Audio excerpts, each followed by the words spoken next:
Welcome to Bedtime Astronomy. Explore the wonders of the cosmos with our soothing bedtime astronomy podcast. Each episode offers a gentle journey through the stars, planets, and beyond, perfect for unwinding after a long day. Let's travel through the mysteries of the universe as you drift off into a peaceful slumber under the night sky. Welcome. Today, we are peering through the invisible, really, to understand just how enormous and maybe how fragile our planet's atmospheric bubble actually is. It's quite something. Yeah, forget that clean, neat blue line you see in photos from space. Earth is actually, hiding this truly massive dynamic halo of gas. Right. And it stretches, 1 million miles out into the cosmos. It's an astounding concept, really. It fundamentally redefines where we think our planet ends. Yeah. We're used to thinking of the atmosphere stopping neatly, maybe a few hundred miles up in the thermosphere. Sure. But this outer layer, often called the geocorona, that's our true sprawling frontier. And now, for the first time, NASA is dedicating a mission solely to understanding it. And that's our mission today. We're going to unpack the story and the scientific promise behind the Carruthers Geocorona Observatory, or CGO. This isn't just about taking pictures. It's about getting the first continuous, comprehensive movies of this dynamic, invisible layer of the atmosphere. Real-time dynamics. We've got a whole stack of sources detailing the history, the discovery, the really cutting-edge tech involved, and what it all means scientifically. And this knowledge, it matters profoundly to you listening. Yeah. This is really your shortcut to understanding the complex environment of near-Earth space. It has huge implications. Like what? Well, it impacts everything from how we predict dangerous space weather, the stuff that threatens satellites, even our infrastructure on the ground. Okay. And maybe most immediately, how we protect the Artemis astronauts. They'll soon be traveling right through this region on their way to the moon. Right through this invisible halo. Exactly. So we're going to map Earth's invisible reach and explain why it really governs our cosmic future in some important ways. Okay, let's unpack this. We should probably start with the basics, the fundamental physics. We've used a couple of big terms already, the exosphere and the geocorona. Right. Before we dive into the new mission itself, which sounds like an engineering marvel, we need to know what this invisible barrier actually is. What's it made of? How does it stretch so darn far? Absolutely. The exosphere is the key thing here, structurally speaking. It is the outermost layer, really the most tenuous layer of our atmosphere. How far up does it start? It starts roughly 300 to maybe 600 miles up. It varies a bit, depends on solar activity. Okay. Think of it as the boundary zone. It's where the atmosphere just gradually, almost chaotically, dissipates into the vacuum of interplanetary space. So we're talking way above the International Space Station, way above most low Earth satellites. Oh, yeah. Much higher. If it's so diffuse, so thin, what's actually in it? Is it just like a random mix of gases that floated up? Mostly, no. Theorists figured this out a long time ago, and we've confirmed it now. It's overwhelmingly made of the lightest element there is.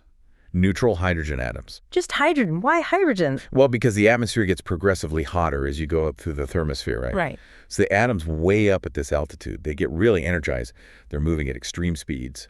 So this sounds like that process, thermal escape, where things get so hot and move so fast they can just overcome gravity. That's exactly the mechanism. Hydrogen atoms are incredibly light. So light that when they reach the exosphere, their thermal velocity, their speed, is often high enough to actually exceed Earth's escape velocity. They can just leave. They can just leave. I mean, these individual atoms are traveling in these chaotic ballistic paths. Some fall back towards Earth's shore, but many escape entirely. They just slowly bleed off into interplanetary space. It's happening constantly. Wow. Okay, so if it's just individual hydrogen atoms floating around really spread out, why can't we see it? You call it a halo, which makes me think of light. But you also said it's invisible. Right, good question. That's where the geocorona comes in. The geocorona is basically the invisible light show that reveals the shape, the density, and the extent of the exosphere. Okay. It's a faint halo, but it's made of ultraviolet light, UV light. Specifically, it's radiation caused by sunlight interacting with those hydrogen atoms.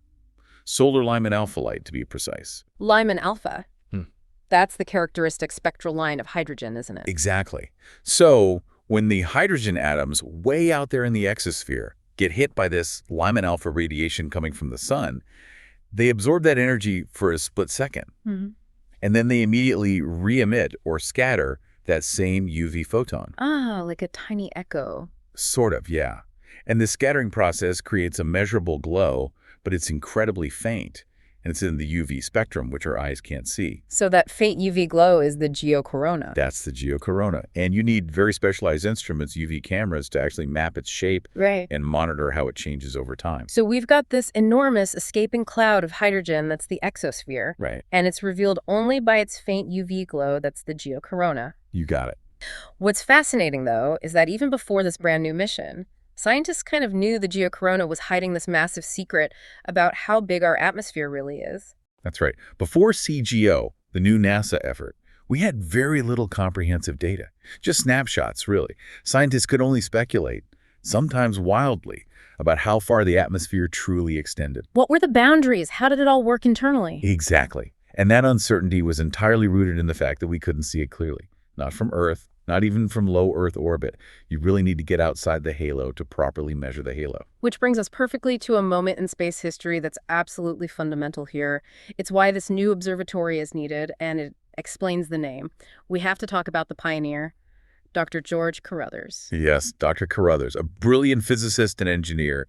He really dedicated his career to developing these highly specialized ultraviolet cameras needed to see the geocorona. He was instrumental, wasn't he, in showing that we could actually map this incredibly faint UV light and get meaningful data from it. Absolutely.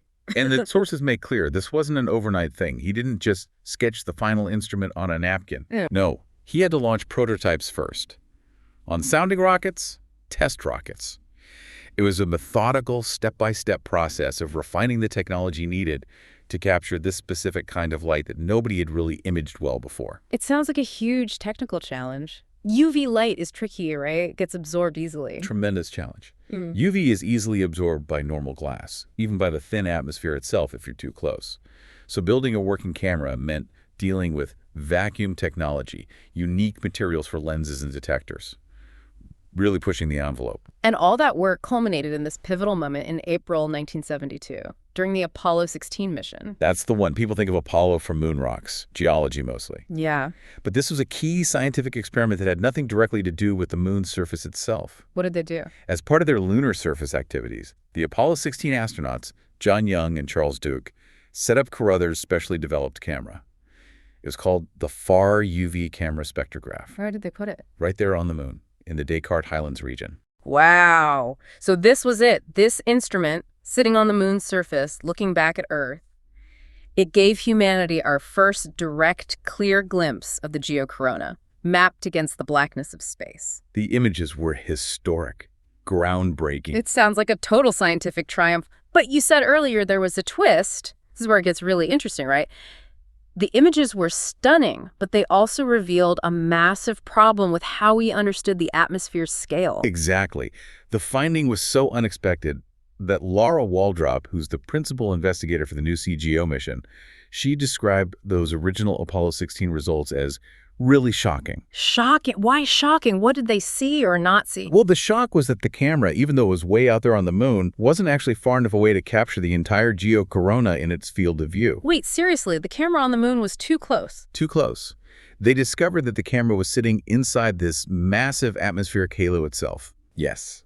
This light, fluffy cloud of hydrogen extended much, much farther from Earth's surface than any existing theory, any model had predicted up to that point. That's an incredible thought. We sent a camera 250,000 miles away to the moon, thinking we'd get a good look from the outside. And we realized we were still basically swimming in Earth's atmosphere. That just tells you everything about the scale we were underestimating. It completely blew the existing theories out of the water. They were proven incomplete instantly. Before Apollo 16, atmospheric models were pretty conservative about the upper limits. And after? After, based on that initial 1972 data, the scientific consensus had to shift dramatically. The exosphere, this hydrogen halo, is now thought to stretch at least halfway to the moon. Halfway. So that's nearly 120,000 miles out. At a minimum. It's huge. So this is why the new mission is absolutely vital. Apollo 16 gave us this shocking snapshot, proved it was massive. Right. But the new Carruthers Geocorona Observatory is designed to finally show us how this gigantic structure moves, how it changes over time, the dynamic. That's the perfect analogy. It's the difference between looking at a single photograph of a river versus watching a continuous, high-resolution movie of its currents, its eddies, its floods, its flow patterns. Seeing the whole system in action. Exactly. And it's really fitting that this modern mission, designed to finally capture the full scope, the dynamics of this region, is named in honor of Dr. Carruthers, the scientist who first proved it existed and showed us just how enormous it truly was. Okay, let's shift gears then. Let's talk about the engineering and the orbital mechanics of this new mission. If the Apollo 16 camera on the moon was too close, where does the Carruthers Geocorona Observatory, CGO, need to go to get that complete view? It needs to get far away, much, much farther than the moon. The CGO spacecraft itself, it's relatively compact. The sources say about 531 pounds, roughly the size of a love seat sofa. A scientific love seat floating way out there. Pretty much. But its destination is the absolutely critical part. So what's its main job out there? Its primary goal is capture those first continuous movies of Earth's entire exosphere. Reveal not just its overall size, but its complex internal dynamics. Like how the hydrogen atoms get accelerated, where they escape from, how the solar wind pushes them around. Precisely. That continuous full-disk view showing change over time, that's the data we've literally never had before. And the launch itself is interesting. CGO isn't going up alone, is it? It's part of a bigger package deal, which kind of speaks to its strategic importance in understanding the whole solar environment. That's right. It's launching, fingers crossed for the schedule, no earlier than Tuesday, September 23rd, from NASA's Kennedy Space Center aboard a SpaceX Falcon 9 rocket. Okay. And it is launching alongside two other incredibly critical missions. It's a trio heading out together, creating this powerful, synergistic observing platform. Okay, walk us through the companions. Who else is hitching a ride, and how do they connect to CGO? So, launching with CGO, we have NASA's IMAP, that's the Interstellar Mapping and Acceleration Probe, and NOAA's SWFO-L1 satellite. SWFO stands for Space Weather Follow-On, and the L1 tells you the destination. Ah, so all three are headed for the same spot. Exactly. They're all heading toward the same very strategic destination point in space, Lagrange Point 1. Lagrange Point 1, L1. Let's pause there because that location is key. Why L1? What makes it so special gravitationally that it's the only practical place for CGO to get this view? L1 is crucial because it directly addresses that core lesson from Apollo 16. You need distance, and you need stability. L1 is this specific gravitationally balanced point in space. Where is it? It's positioned about 1 million miles from Earth, but closer to the sun, along the Sun-Earth line. 1 million miles. Okay, that's roughly 4 times farther away than the moon. Exactly. And that distance finally gives CGO the clear, unobstructed field of view it needs to capture the entire geocorona without being inside it. And why is it stable? What does Lagrange Point mean? Okay, so L1 is one of 5 special points in the Sun-Earth system, where the gravitational pulls of the Sun and the Earth, plus the centrifugal force of orbiting, all balance out almost perfectly. Like a gravitational saddle point? Kind of, yeah. So placing a spacecraft there means it can stay relatively stationary with respect to Earth, using minimal fuel for station keeping. It effectively orbits the Sun with the Earth, but staying in that balanced spot ahead of us. So it offers this continuously stable, unhindered viewpoint, looking back at Earth, always seeing the sunlit side, without Earth ever blocking the view. That continuous, stable perspective is the key. It avoids all the scattered light issues and background interference that hampered the Apollo 16 view. And it allows for uninterrupted monitoring of how the geocorona reacts to things coming from the sun. How long does it take to get there? The cruise phase to reach L1 is about 4 months, and there's maybe a 1-month checkout period once it arrives. And then the science starts. Then the primary science phase begins, planned for March 2026, and it's set to last for at least 2 years. Okay, now let's loop back to those co-launching partners, IMAP and SWFO-L1. Why are they necessary neighbors for CGO at L1? If CGO is watching the atmospheric response, what are IMAP and SWFO-L1 doing measuring the cause? It's a perfect setup for cause and effect science.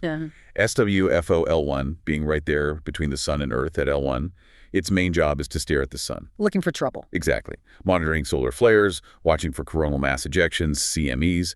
It's designed to provide crucial early warnings, sometimes hours before those energetic particles or plasma clouds actually arrive at Earth. It's NOAA's frontline space weather outpost. So SWFO-L1 is the warning system. It measures the incoming energy blast. Correct.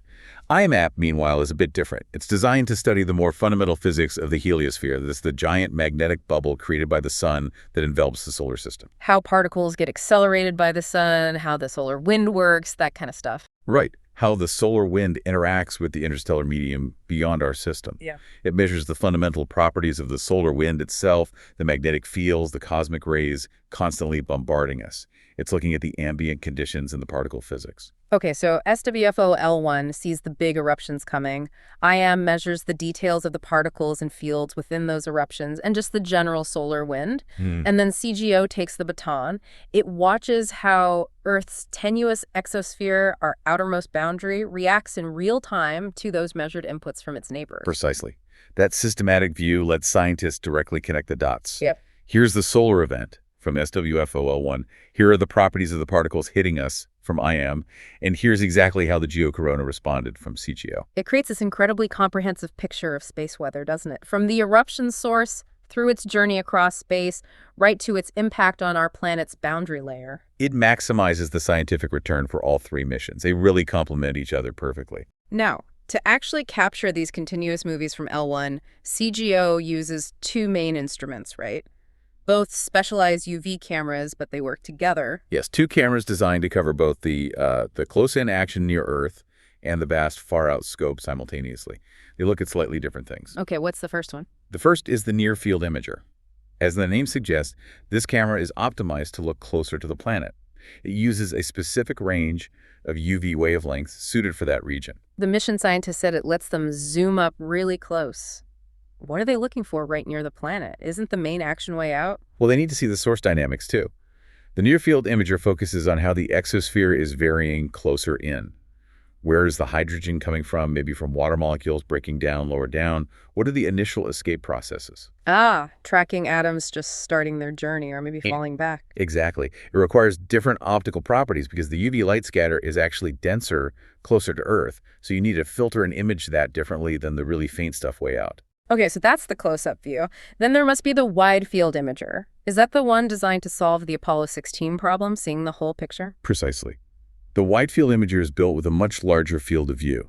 It lets them see the full scope and expanse of the exosphere, as they put it. And crucially, how that whole hydrogen clad is changing far, far away from Earth's surface, out where the atoms are truly making their escape, where the interaction with the solar wind is most direct. That's the region Apollo 16 showed us was so unexpectedly huge. So by using different UV wavelengths, different sensitivities, different fields of view, these two imagers together will map not just where the hydrogen is, Right. but also things like its velocity, the direction it's traveling, the rate at which it's escaping as it moves through the geocorona and out into space. That's the goal, to get the full 4D picture, 3D space plus time.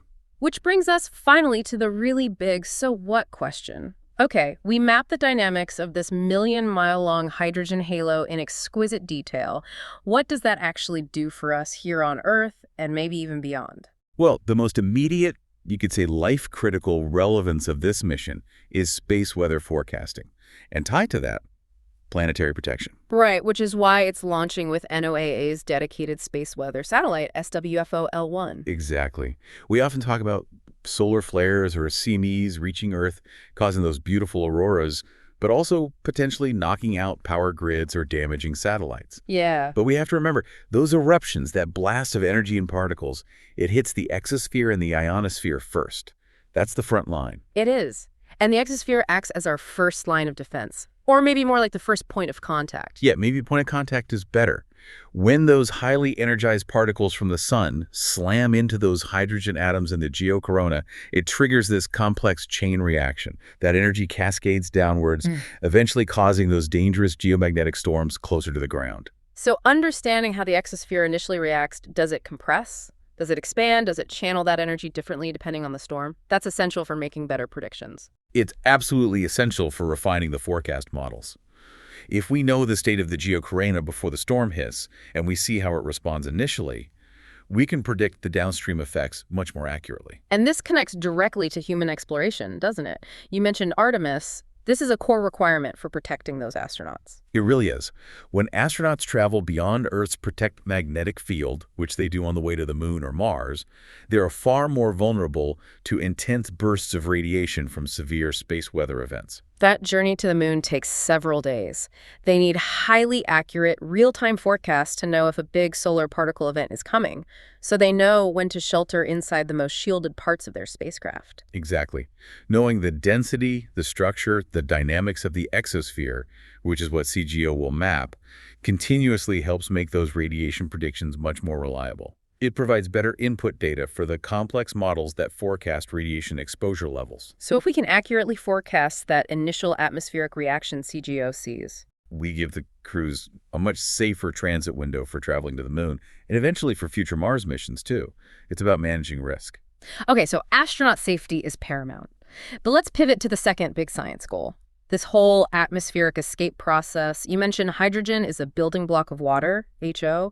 So when CGO maps escaping hydrogen, are we fundamentally talking about understanding how Earth holds onto its water over geological time? Or maybe how it slowly loses it? That's precisely what we're getting at. Yeah. And for me, this is one of the most exciting aspects of CGO science. When we map the precise rate, the mechanisms of hydrogen escape today, Yeah. we are shedding light on this absolutely crucial planetary question. Why does Earth have oceans?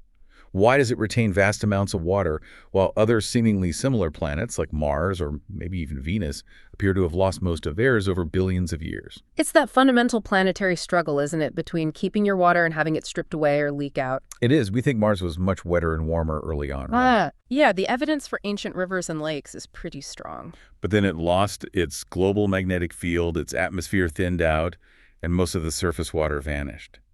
How exactly did that happen? Was atmospheric escape the main driver? So a planet's ability to hold on to water seems directly linked to its ability to stop its atmospheric hydrogen from escaping too quickly. That seems to be a key factor. Yeah. And CGO is giving us the detailed physics for Earth we need to know.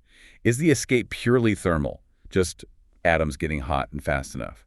Or is the solar wind actively stripping away hydrogen through electrical interactions? Is it a combination? By quantifying Earth's current escape rate and mechanisms, the ones happening right now, we get a master key. A baseline for understanding that cosmic puzzle, not just here, but across the solar system and, importantly, beyond. which leads us naturally to the biggest picture of all, exoplanets. You're saying the data CGO gathers about atmospheric escape right here on Earth will greatly inform our understanding of exoplanets, planets orbiting other stars. Absolutely. This is where the physics becomes truly universal, or at least applicable far beyond home. We're discovering thousands of new exoplanets all the time now, thanks to missions like Kepler and TESS. Yeah, the numbers are staggering. But the monumental challenge isn't just finding them. It's figuring out which ones might actually be habitable. And not just habitable now, but habitable long-term. And habitability isn't just about being the right distance from the star for liquid water, the quote-unquote habitable zone. It's also about whether the planet can actually hold on to an atmosphere, right? That's becoming increasingly clear. A planet needs to keep its atmosphere intact over billions of years. CGO helps us understand how quickly their atmospheres can escape under different conditions. Give us an example. Okay, think about planets orbiting M-dwarf stars. These are the most common type of star in the galaxy, small, dim, red stars. Right. To be warm enough for liquid water, a planet has to orbit incredibly close to an M-dwarf, much closer than Earth orbits the Sun. But the problem is, many M-dwarfs are highly unstable, especially when young. They erupt with powerful flares, much more frequently and intensely than our sun sometimes. So a planet orbiting super close gets blasted by these flares constantly. It gets blasted, and that intense radiation and particle wind can aggressively strip away a planet's atmosphere over time, especially lighter gases like hydrogen. So even if a planet is in the habitable zone today, based on temperature, if it's losing its atmosphere rapidly due to its star's activity, it won't be able to hold on to liquid water on its surface for the long haul. Not long enough for life as we know it to potentially evolve. It might just be a dry, barren rock, despite being in the right place. So CGO is effectively building the physics rulebook for atmospheric survival. In a way, yes. It's providing the robust, detailed physics models based on a planet we know does support life and has retained water Earth. Scientists can then take those models, scale them for different star types, different planetary masses, different magnetic fields, and plug them into observations of exoplanets to better estimate their long-term habitability, their water retention potential. Exactly. It helps us move beyond just checking the distance box to making more dynamic forecasts about whether an atmosphere could actually stick around. So this mission, CGO, it really is far more than just a survey of our immediate cosmic backyard. Rushmore. It's helping define the very parameters of planetary survival potentially across the universe. It shifts the focus, adding atmospheric dynamics and retention capability as this critical filter for identifying potentially living worlds. It connects our planet's smallest, lightest component, that escaping hydrogen, to the biggest, most profound questions astronomers are asking today about life elsewhere. It's a really elegant scientific bridge. That brings us towards the end of this exploration into the invisible. What we've uncovered today is really fascinating. The legacy of Dr. George Carruthers, that shocking discovery from Apollo 16, realizing we were living inside this giant invisible atmospheric halo. Yeah. It directly drove the need for this new Carruthers Geocorona Observatory. Absolutely. And the CGO mission, strategically carved out at L1, is set up to serve these two critical dual scientific purposes. First, immediate planetary protection. Right. Improving space weather forecast for Artemis astronauts, for our satellites, maybe even for ground systems. And second, deep cosmic discovery. Mapping hydrogen escape to finally understand water retention here on Earth, and using that knowledge to assess the long-term habitability of planets far beyond our solar system. It's really covering millions of miles of critical scientific territory. It is truly amazing to think that our atmosphere effectively stretches out 4 times farther than the moon, and that we had to go 1 million miles away just to get a good look back at the sheer scope of our own home. It really reframes your perspective, doesn't it? And maybe this raises an important final thought for you, the listener, to consider as we wrap up. Okay. The CGO mission is teaching us that Earth's influence stretches way, way out there, 1 million miles into space, far beyond where we traditionally thought the edge of our atmosphere was. So what other atmosphere processes? Maybe things happening in layers closer to the ground, say the ionosphere, or even the mesosphere layers that are absolutely critical for things like radio communication and GPS navigation. What other processes in those regions might we be currently underestimating or only partially understanding simply because we haven't yet built the right dedicated tools to observe them continuously with this kind of focus? That's a great point. Are there other invisible halos or dynamics closer in that we just haven't seen properly yet? It makes you wonder, doesn't it? It seems the deeper we look and the more specialized our tools become, the more complex, interconnected, and frankly, vast our home planet reveals itself to be.